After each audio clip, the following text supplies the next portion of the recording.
When two of the most watched souls in the world decided to step away from the chaos, they didn't flee the city or abandon the spotlight. Instead, they built a sanctuary high above it, a place where love could breathe without applause. This is the story of Selena Gomez and Benny Blanco, and the mansion that became their quiet miracle. The sun was lowering over Beverly Hills when a quiet convoy of black SUVs turned into a gated driveway. Inside one of them sat Selena Gomez, her face half hidden behind tinted glass, watching the city blur into gold. Beside her, Benny Blanco leaned back in the seat, one hand loosely holding hers, their silence saying more than words.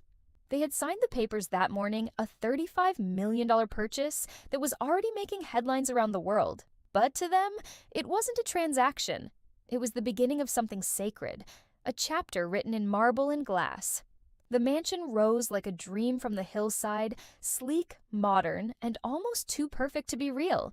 It had been built for spectacle: 10 bedrooms, 15 bathrooms, a private theater, and an infinity pool that seemed to pour into the horizon. For years, it had been the home of movie producers, musicians, and billionaires chasing sunsets. Now it belonged to a woman who had known more eyes on her life than most people could bear. Selena stepped out, barefoot on the marble steps, breathing in the scent of jasmine that drifted from the garden. Benny followed, watching her expression as she looked around that mix of awe and disbelief he loved most about her. "This is all ours," he said softly. And for a moment she laughed, almost like the young girl from Texas who'd first dreamed of Los Angeles.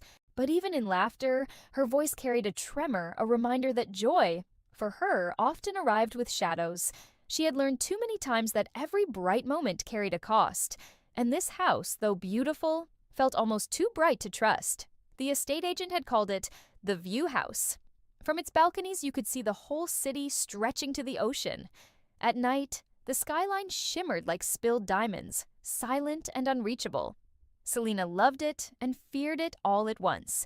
She walked through the halls, the grand staircase, the recording studio, the endless mirrors, each one reflecting 1,000 versions of herself. Fame had given her everything and taken nearly as much. In one of the smaller rooms, sunlight fell over a baby blue piano she had ordered weeks before.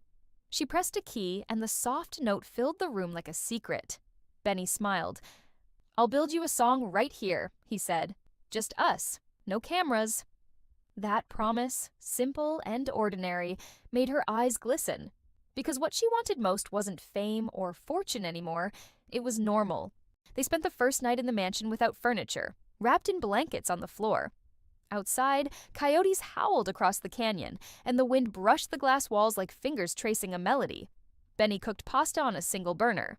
Selena laughed when the smoke alarm shrieked. For the first time in months, there were no paparazzi, no assistants, no interviews waiting.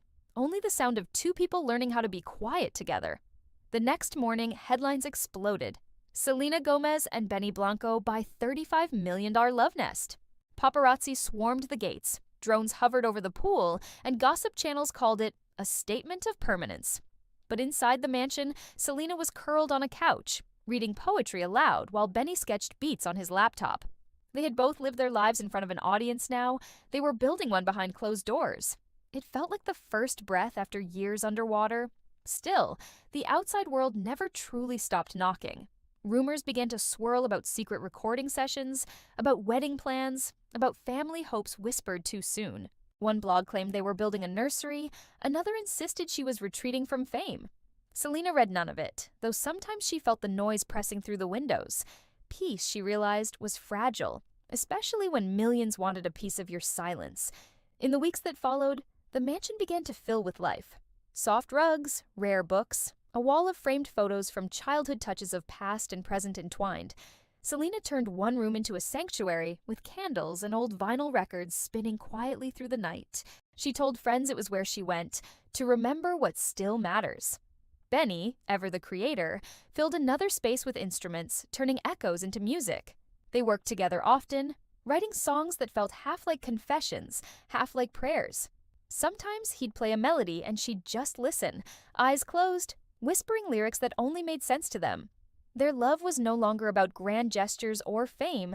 It was about comfort, laughter, and shared quiet. But the world couldn't resist making noise. Every drone photo, every rumor, every speculation seemed to tug at the threads of their privacy.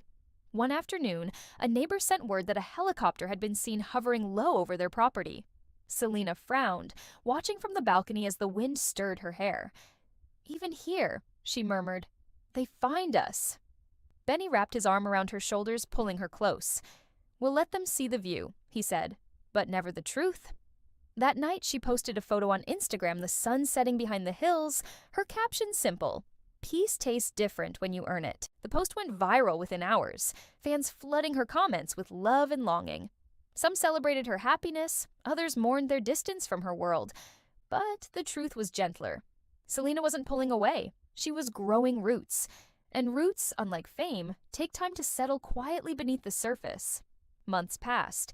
The mansion became not just a home, but a rhythm: mornings filled with sunlight and coffee, nights with music and laughter. They hosted small gatherings, close friends only, nights of stories and spontaneous songs.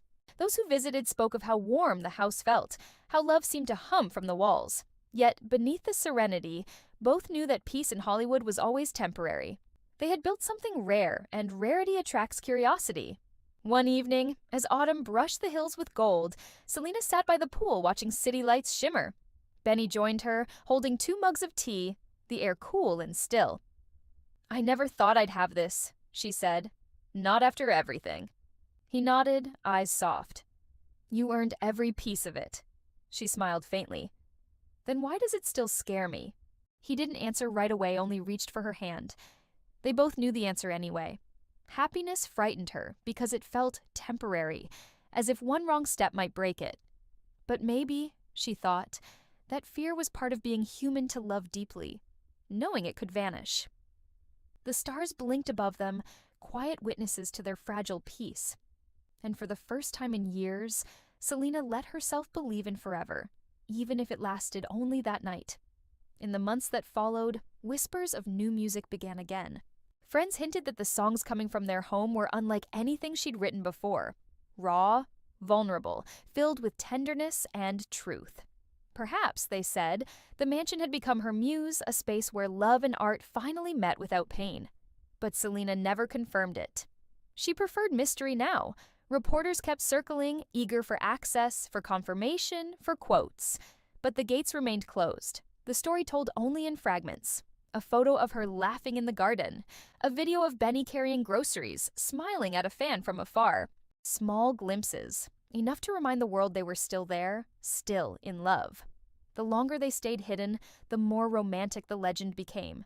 People began calling it the House of Quiet Hearts. And perhaps that was true for within its walls. 2 people who had once belonged to everyone finally belonged only to each other. It wasn't perfect, but it was real. And real, in their world, was the rarest treasure of all. As winter turned the hills silver, a light rain fell over Los Angeles. Selena stood by the window, watching drops trace the glass, thinking of all the storms she'd survived. This time she wasn't running, she was resting. The house creaked softly, the sound of wind and peace interwoven. Behind her, Benny played the piano, slow, patient, certain. When he finished, she turned to him. "What's it called?" He smiled. "Home." She laughed quietly, wiping a tear she hadn't realized had fallen. For once, there was nothing left to prove: no cameras, no stage, no audience. Just the sound of music finding its way through the walls of a home built from love. By spring, their story had already been written 1,000 ways by others. Tabloids invented feuds and reconciliations, breakups and makeups, but none of it mattered anymore. The truth was simpler: 2 artists who had found in each other not drama, but stillness. And in Hollywood, stillness is the loudest miracle of all. So when people drive past that high wall and see only shadows moving behind glass, they imagine stories, some wild, some tender. But the real story lives inside, in laughter that no headline can capture. The mansion remains, its windows glowing softly at dusk, a beacon of quiet triumph. Selena's voice still echoes from its rooms, humming songs meant for no one else. And Benny's music, somewhere deep inside, keeps the heartbeat steady. Sometimes peace looks like retreat. Sometimes love sounds like silence. And sometimes the most powerful thing a star can do is simply close the door. Inside that door, there are no fans, no questions, no rumors, only a woman who finally learned to breathe, and the man who helped her remember how.